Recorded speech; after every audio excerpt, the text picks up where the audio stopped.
Good day mga pa-Jaffers, this is International Master Jem Garcia and welcome back to our YouTube channel.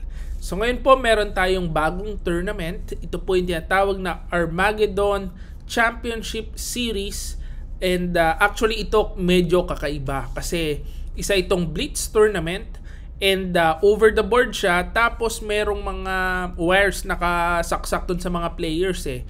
Tapos makikita po yung heart rate nila. So kapag yung medyo critical na yung position, nakikita doon yung kanilang heart rate. Minsan talagang umaabot 160 yung beats per minute nila. Talagang kabadong-kabado. Makikita nyo po sa live video. So maganda itong panoorin.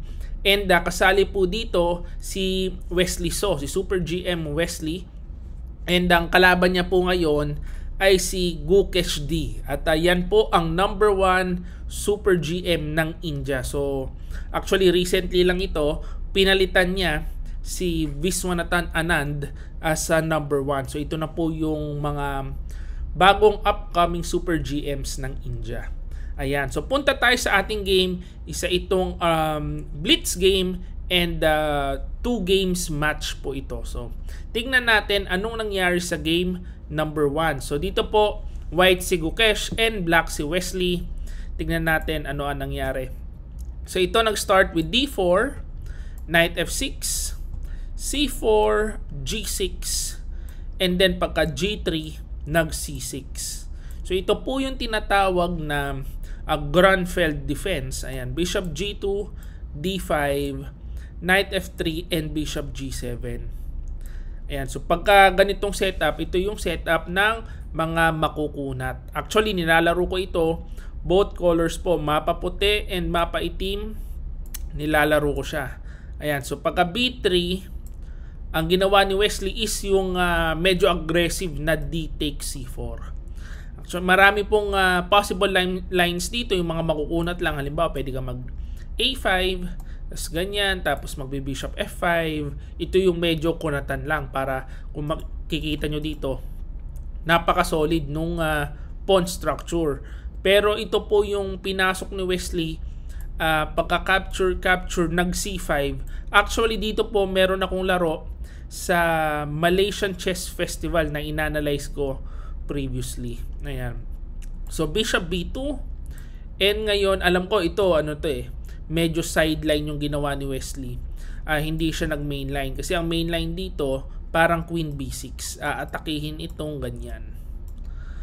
Pero, yan po ang nangyari pala sa game ko sa Malaysian Chess Festival. Pero dito, ang ginawa ni Wesley, kinapture niya kagad. Kinain to kagad. Knight takes D4. And then, pagka Queen B6, Queen C1. Ayan, so definitely ito, linya pa rin po.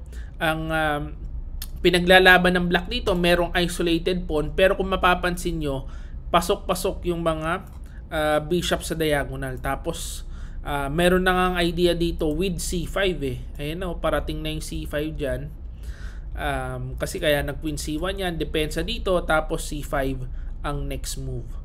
Ayan, so nag-Knight C6, capture, BC6, and then Knight D2. So dito, lamang na po yung puti, no? Kung titignan yan ng human eyes, parang lumalamang na. Bakit ho?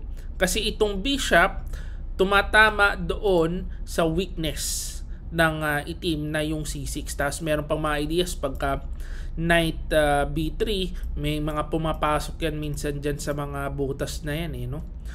Pero maliit lang po ang kalamangan ng puti. 0.11 lang sabi ng ating stockfish. So nag-rook D8, Bishop C3, Bishop G4. So develop lang ito under attack. And ito po yung maganda na binatawan ng puti. No, so ito inatake ni Wesley. Usually kung ikaw ang naglalaro dyan, kung tayo naglalaro, magro-rook E1 lang. So didepensa lang, di ba? Kaso hindi. Ang ginawa is Queen A3. And ang tingin ko po dito based dun sa oras na ginamit, no, ni Gukesh. kung titignan nyo, is 3 minutes and 3 seconds pa. Wala pa pong nababawas.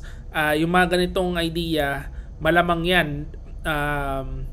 baon niya yan, preparation pa ni Gukesh ito. Kasi pagka halimbawa kinain mo yan, siguro magro-rook FE1 tapos papasok ang rook. Ayan ang malamang ang idea ni Gukesh. No, pagka atras, hindi daw kakainin. Mali pala yun. Meron palang pork doon. Rook AB1 lang. So atakihin lang muna ito para ma-misplace yung queen. Pagka atras, pwede nang capturein. Ayan. So hindi po natin alam kung ano yung preparasyon ni Gukesh, no? Pero hindi kasi kinain ni Wesley eh. Siyempre kung ikaw ba naman, makikita mo yung kalaban mo ang bilis tumira, nag-sacrifice ng pawn, malamang yan, preparation yan. Siyempre ikaw, hindi mo kakainin yan. Pagka kinain mo yan, talagang malakas ang loob mo, no? So ang ginawa ni Wesley is knight E8 lang. Ayan, nag-knight E8. Okay? Rook AB1, Queen C7, and ngayon nag-Bishop A5. Yun lang, meron ganun pala. So actually, hindi ko rin napansin yun. Meron palang pork doon. Ibig sabihin, ganun lang ang nangyari na pork ng napaka-basic. So ibabalik natin. Ayan, kaya pala ang best move dito, binibigay ng engine, Queen B7. Na napakahirap na makita niyan kasi itututok mo daw yung sarili mong queen dun sa bishop sa G2. Yan po, almost impossible. So hindi pala pwedeng kainin to. Rook FE1, pagka umatras, pwede bang mag-bishop A5? Hindi naman pala nakatreat kasi may queen A6. Hindi naman pala nakatreat kasi may pin. Ayan. So tingnan na lang natin yung laro, no? Pagka knight E8, threat ito, rook AB1, nakulong na pala yung queen. Tuhog na pala ang talagang mangyayari. Kasi wala na yung Queen A6 na idea. Yun po ang masakit. So Queen D6, C5, Queen E6, and then kinain. Ayan. So actually, kita ko po, no, yung heart rate ni Wesley umaabot ng 160. Ayan, panoorin niya na lang po sa live video. Nakita ko maabot ng 160, talagang ang bilis ng tibok ng puso lalo na pagka losing o kaya magulo ang posisyon, talagang aabot po sa ganung heart rate kasi ang chess talaga ano rin yan eh, parang hindi lang mental sport, physical din. Kaya ang kasama sa training ko actually ang pagbabasketball para kondisyon yung pagka medyo panic time na, tumitibok pa rin ang puso, hindi kinakapos sa hininga. Ayan, so knight C7, Queen A7, dito quality down na. Ang kalaban natin, Super GM. Siyempre, pagka ganito medyo na ito, tagilid na. So nag-rook B8, rook F8, and then pagka-capture, Bishop F8, Queen B8, Knight C3, pumasok ang knight, nanggugulo ng konti. Kaso nag-rook E1 lang.